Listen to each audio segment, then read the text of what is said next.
Hi, Jonathan York, Bay Financial Partners, looking at investment markets. Certainly, the US stock market's having a pretty tough time at present. We've got earnings season coming through, and that's obviously showing the implications of some of these big corporates and their sort of pulling out of their sort of Russian operations, but also as well how they're dealing with the inflationary pressures coming through in the US economy and how those inflationary pressures will impact on earnings going forward.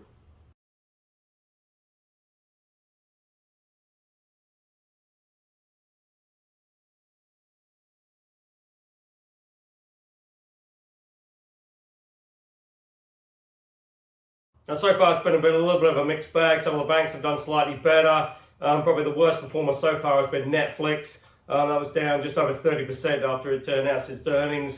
So it's just going to be very interesting to see how it sort of plays through. The other sort of interesting story out there in the US is the purchase of Twitter, taking that private now in the private hands of Elon Musk.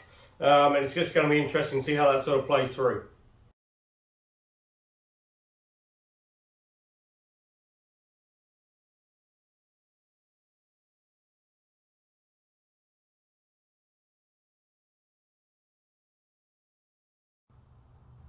He has described it as the sort of digital town square for sort of promoting your sort of words and ideas.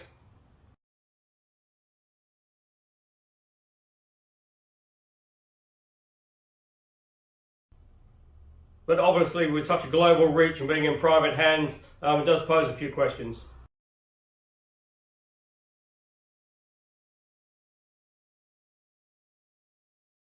And what is interesting is that Tesla shares are down pretty heavily this morning.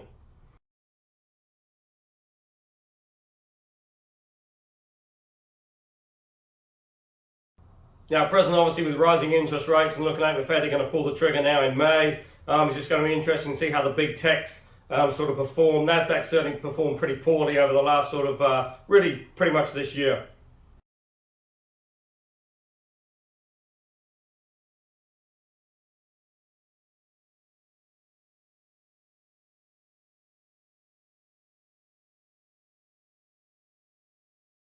But then we've got the big techs like Apple, Microsoft reporting, and certainly for last quarter, their earnings were pretty outstanding.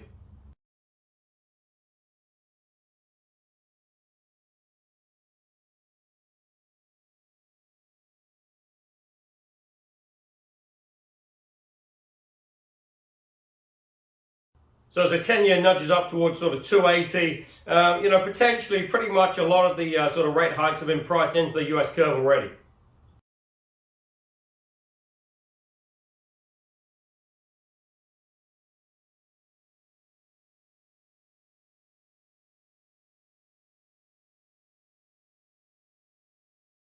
But obviously the big question mark still remains Ukraine. Russia is still continuing its bombardment there, although apparently there's been a ceasefire announced to get civilians out of Mariupol. That's the sort of port state in the eastern Ukraine.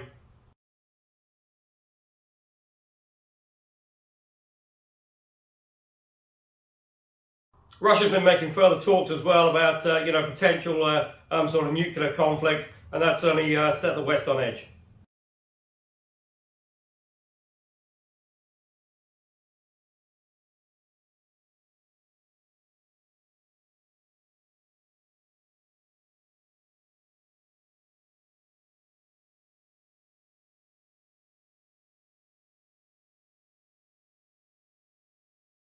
Potentially Putin's timeline is trying to get this all sort of sorted out before the big sort of military parade in Russia in early May.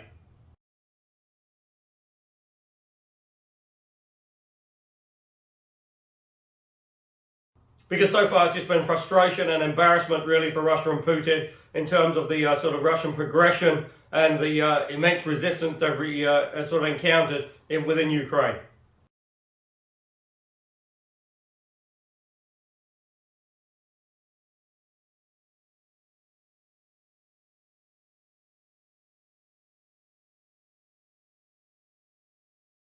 It's still rumbling away. We've still got COVID in the US.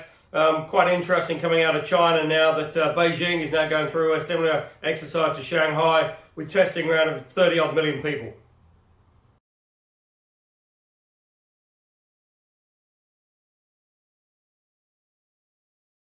On the back of the Ukraine invasion, oil is still trading just above $100, sort of plus or minus $2 on that $100 on WTI.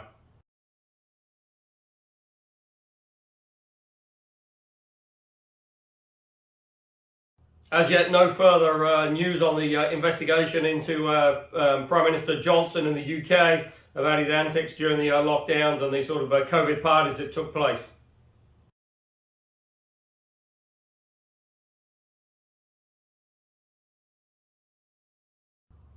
Though potentially, if they do find him, guilty of that, then really he should be resigning.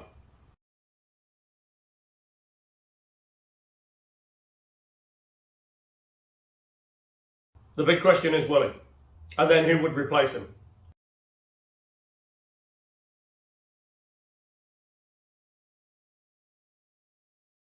And then would that lead to a general election in the UK?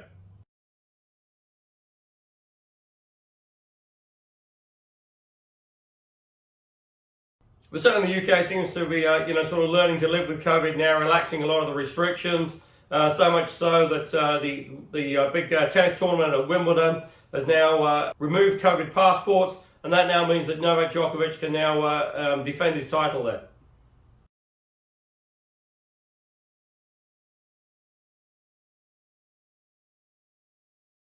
And that just shows really how the world has sort of moved on, because if you remember back in January, he wasn't allowed to compete in the Australian Open because he didn't have any proof of vaccination, and also he didn't have any sort of COVID passport.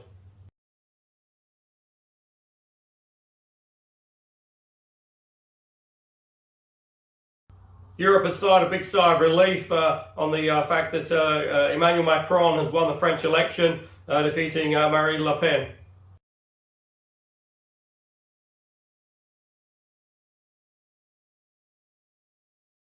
But interesting, if you actually look at the sort of data behind the numbers, Macron was a quite comfortable winner, although the election turnout was actually pretty low, and it's probably more a case of people obviously who didn't turn out to vote, but also as well who voted for Macron rather than voting for Le Pen.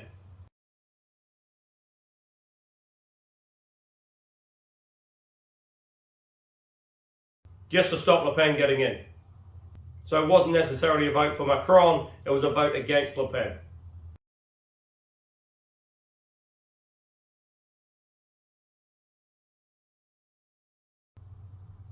A little bit closer to home, and the Australian election is still sort of pushing along, although both sort of candidates seem to be sort of trying to shoot themselves in the foot as many times as possible.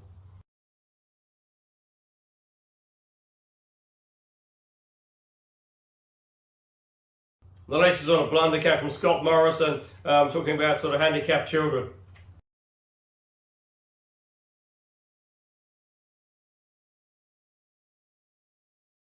Though a bit of M&A activity in Australia, Ramsay Healthcare is going to be taken over by KKR. That deal will be around $20 billion and will be the largest leverage buyout in Australia.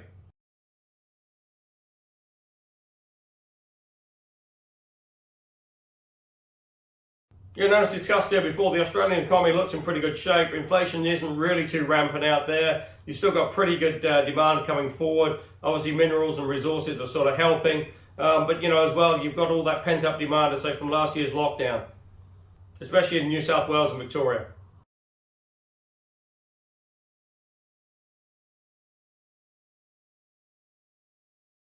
Here in New Zealand, we've seen the Prime Minister make a first overseas trip since the sort of COVID pandemic started.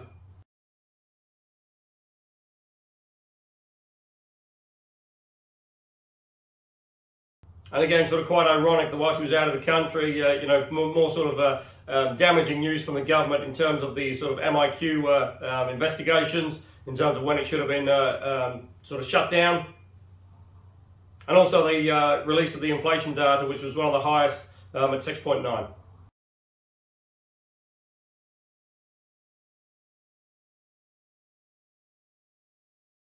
Now all eyes really turning now to the budget coming up in May. Because certainly on May the 19th, it'll be very interesting to see what comes out of the budget. Grant Robertson has been talking about, he sort of understands how tough it is for New Zealanders out there. But as yet, no sort of talk of potentially any sort of tax cuts. And that's not really just for sort of the wealthy. It's really sort of middle New Zealand.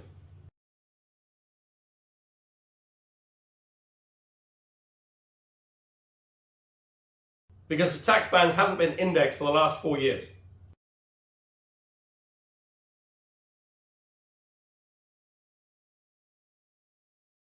Interesting as well, starting to see house prices fall. They've been falling in Auckland for sort of the last 3 to 4 months, and that's starting to filter down through the country now.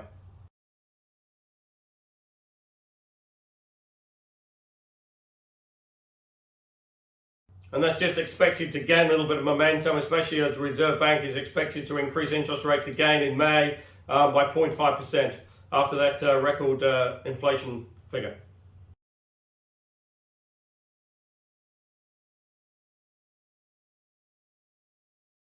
So that'll then take the OCR to 2%.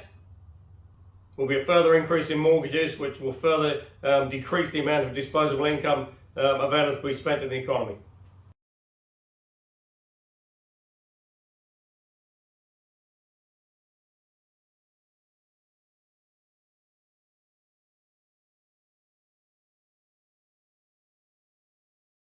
On the fixed income side, precinct properties have got a 6-year bond in the marketplace.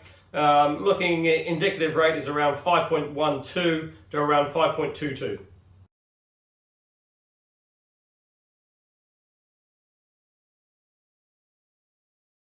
Now, obviously, what's quite interesting there is the interest rate. If that bond would have been issued maybe 9 months ago, the interest rate on that would have been probably closer to sort of 3.5.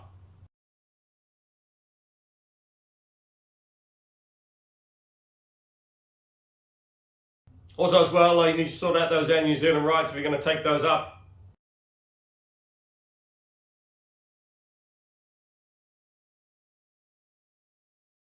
And if you are looking for income options, there's plenty of alternatives available. Go to the website www.bayfinancialpartners.co.nz for lots of interesting articles, and we look forward to speaking to you soon.